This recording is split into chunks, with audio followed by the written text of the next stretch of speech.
Today, we're going to look at 3 stories about real people who at some point in their lives made choices. Now, at the time, these choices were fairly innocuous, but eventually those choices would completely change not only their lives, but millions of other people's lives as well. But before we get into those stories, if you're a fan of the strange, dark, and mysterious delivered in story format, then you've come to the right place because that's all we do, and we upload once a week. So if that's of interest to you, please steal the like button's phone and change the names of all their contacts to just say spam, so that every call they get, they think it's spam and they don't answer. Also, please subscribe to our channel and turn on all notifications so you don't miss any of our weekly uploads. Okay, let's get into today's stories. That dice roll. Dice roll.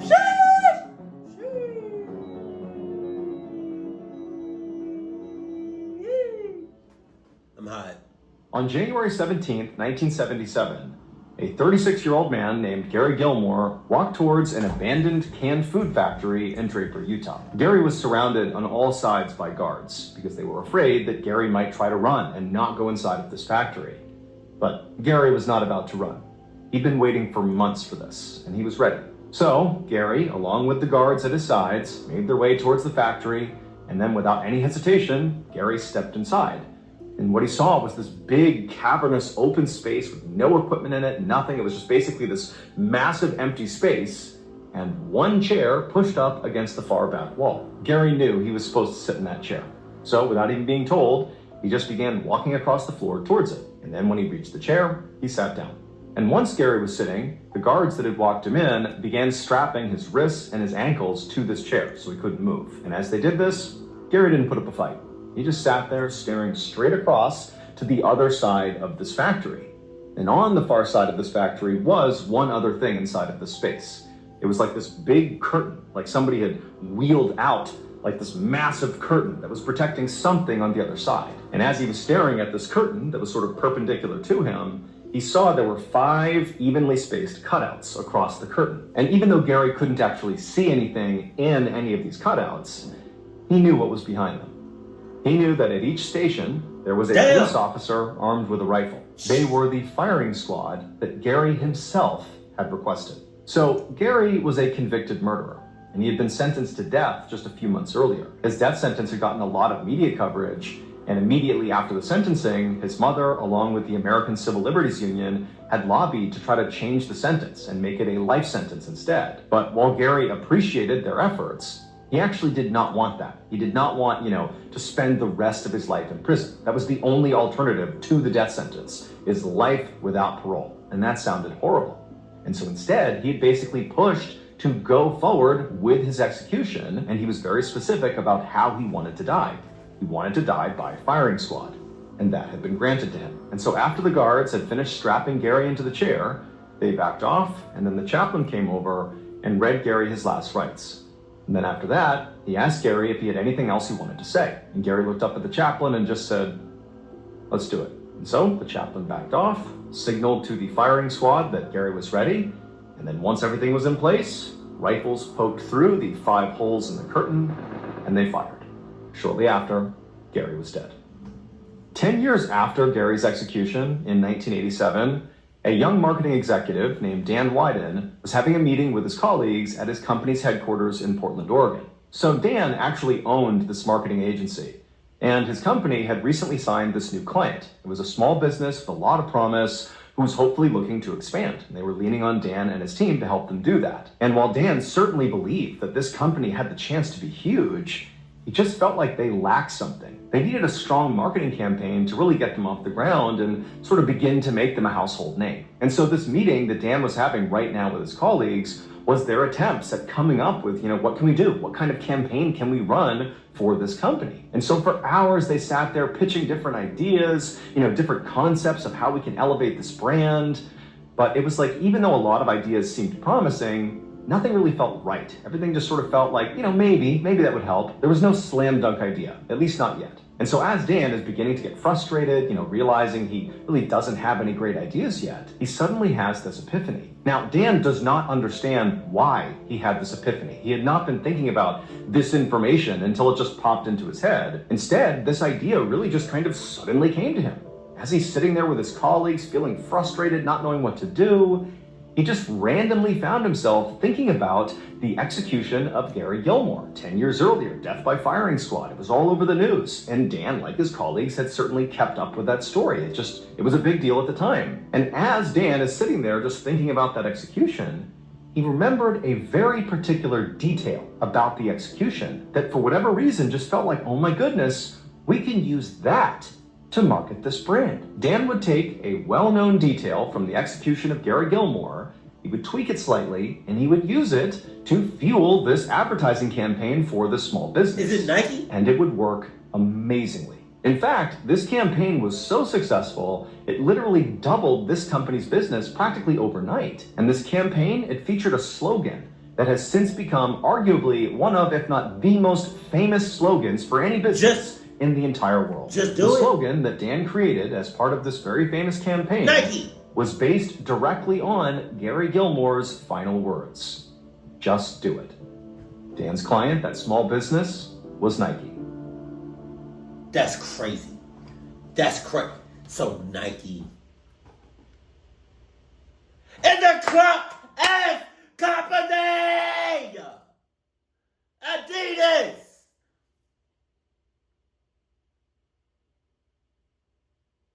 The best of the best. That's crazy. Last year, we launched a brand new podcast here at Ballin Studios called Redacted, Declassified Mysteries with Luke LaManna. And so far, you guys have loved it. And in case you haven't heard, we also launched a YouTube channel for Redacted, where you can not only listen to these episodes, but also watch the beautiful animations we've done for each of these episodes. That channel already has 150,000 subscribers, and it's growing really quickly, and there are hours of content available right now for you to binge. New uploads to this YouTube channel will be every single Tuesday. All you have to do is look up @Redacted Mysteries on YouTube, and I'll also be putting a link in the description below. Wondery Plus subscribers can also watch Redacted on the Wondery app. Okay, back to the stories.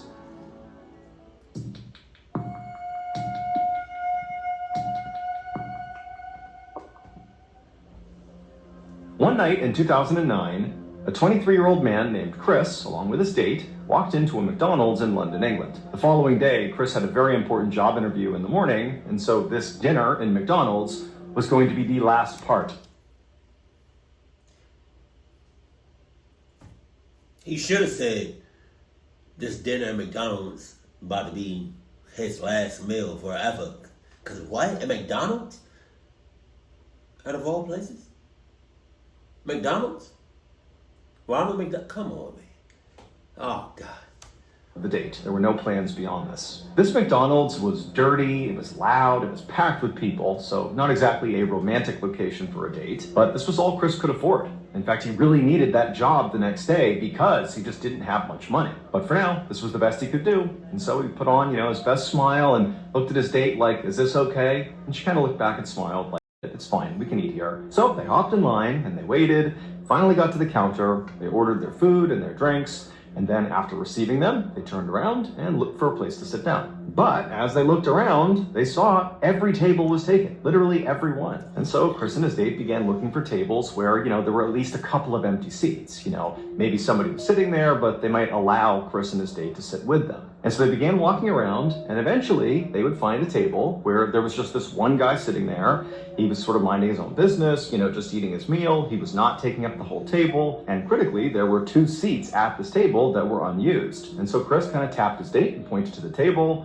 And then the 2 of them walked over, and Chris very politely asked this guy, hey, would you mind if we sat here too? We won't bother you. We're just gonna eat and we're gonna get out of here. And the guy just kind of looked at him and he was like, sure, go ahead. And so Chris and his date, they sat down and they began eating and chatting, and it was all fine. But as they were eating and chatting, Chris, his mind kept going to the next day. He had that big job interview the next morning, and it was just really the only thing he could think about. In fact, he tried hard to focus on his date, but he was just so anxious about this interview that he just couldn't, and so he found himself not really eating and just kind of waiting for the date to be over so he could just go home, go to bed, and focus on tomorrow. But as he's sort of distracted and his date's chatting about whatever she's chatting about, he realizes the guy they're sitting with is no longer just looking at his food. He stopped looking at his food and he's just staring across the table at Chris's date. And like the way he's looking at the date does not seem friendly. And so Chris realizes, okay, what's going on here? Did she say something? Did he say something? And so Chris kind of snaps out of his anxiety about the interview and he looks at this guy and he's like, what's going on? Because again, this guy's just staring at his date. And this guy, sort of unprompted, without even looking at Chris, just begins insulting Chris's date, insulting the way she looked, insulting the way she talked. And Chris is like, what's going on here? He's looking at his date like, did I miss something? Remember, he was sort of distracted a minute ago. But then eventually this guy, he says to Chris's date, you're an ugly pig. And at this... All right now! All right, no, because I spent my hard-earned money. I spent my hard-earned money to get us here. I spent all year to get us here. What's up? I'm hot. Hold on. It's just like, I can't just sit here.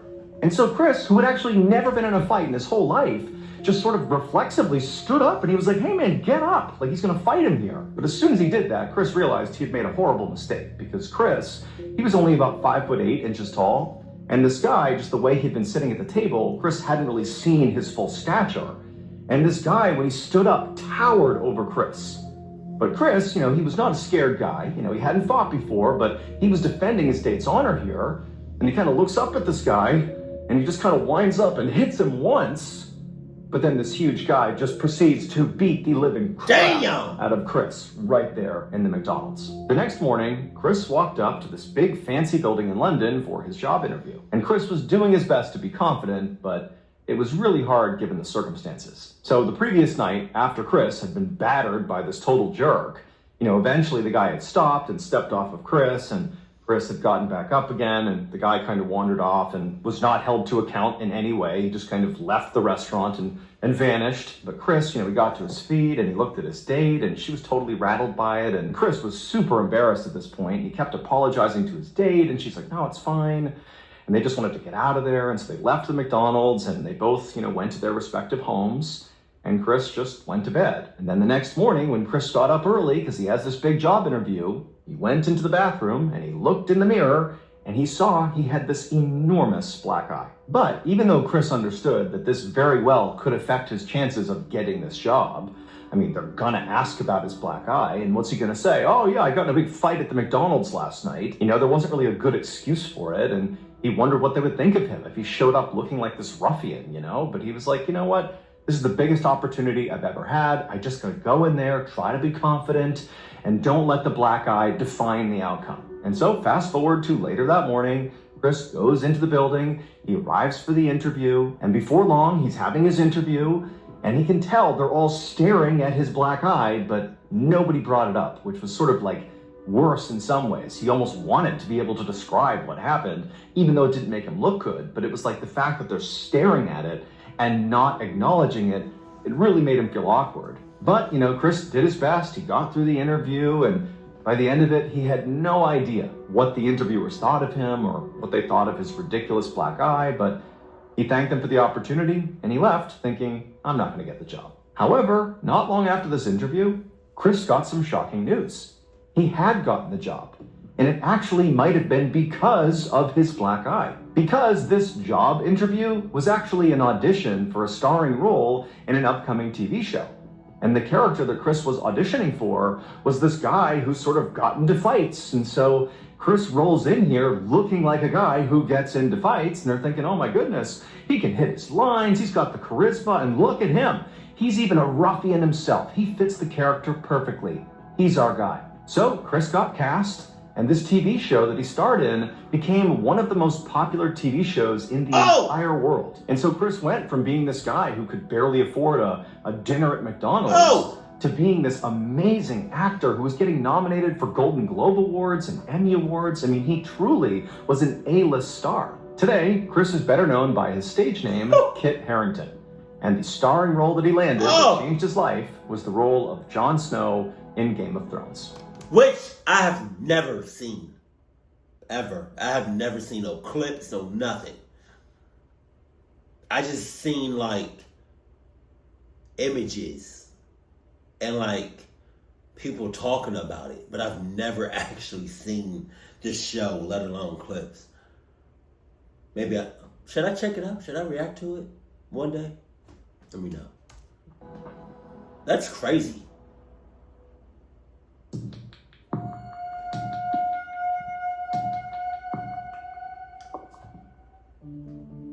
One night in 1925, a 21-year-old college student named Ted was inside of his dorm room at Dartmouth College in New Hampshire, surrounded by his friends. Ted and his friends had gotten their hands on a bottle of gin, and so tonight they were just sitting around, drinking this gin, and having a great time. Now, Ted and his friends knew this was not allowed. I mean, literally they knew this was illegal. It didn't matter that they were 21 years old.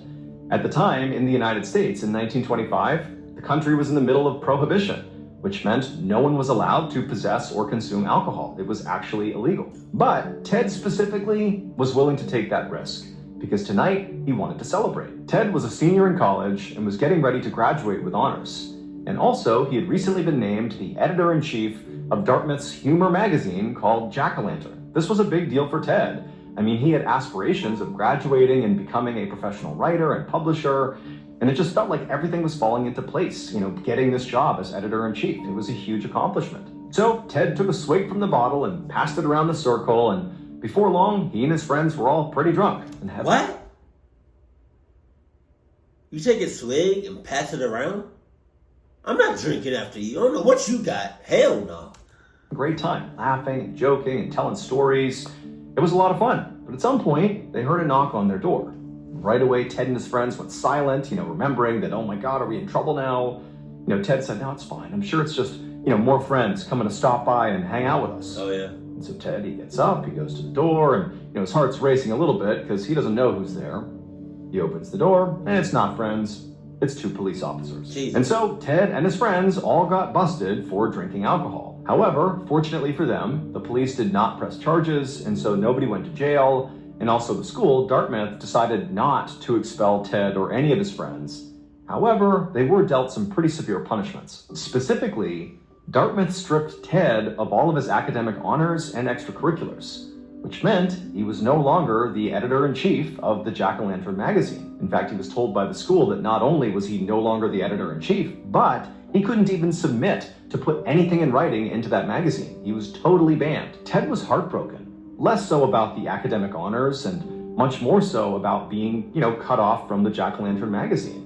He really had attached a lot of value to being the editor-in-chief. He felt like things were going in the direction of him graduating and becoming this professional writer, and so this was sort of a devastating blow. Ted considered fighting with Dartmouth to try to reinstate himself with the magazine, but the more he thought about it, the more he knew that was going nowhere. They were not going to change their mind. However, Ted was not quite ready to just totally give up on this magazine. He knew this magazine did accept submissions from the public, and so he thought, okay, well, I'm not allowed to submit anything to this magazine, but maybe if I come up with a different name, a pen name, then I can submit my work, they won't know it's me, and maybe I can get something published. And so that's exactly what Ted began doing, and the new editor-in-chief of this magazine had no idea this pen name was actually Ted. And so when they received the work from the pseudonym, they thought it was some new person they had never heard of. And they were so wowed by the work. They're like, this is great. And they began publishing all of Ted's work, not realizing it was his. And for Ted, oddly enough, this became in some ways more satisfying than when he was writing under his own name. He kind of liked this pen name, kind of, fit the vibe of his writing. And so he just continued up with this ruse for the rest of the time he was at Dartmouth. And then after he graduated, he just continued to write under this pen name. Throughout the rest of his life, Ted would write and illustrate over 60 books, all under this pen name, a name he came up with basically just because he got caught drinking in the dorm in college. These books would entertain and inspire generations of people, and in fact, he would even win a Pulitzer Prize for his contribution to American literature and education. Ted's full name was Theodore Geisel, but I'm sure you know him much better by his pen name, which is Dr. Seuss. That's tough. That's tough. Come on. Hey, but whole time though. Let's not glance over the fact that Nike's a cluck ass. I just want to let you know that Nike's a cluck ass. Adidas got it. Adidas got it. Nike a cluck ass. Come fight me on it. Keep it cool, keep it classy, and I love you. Stay happy. My family.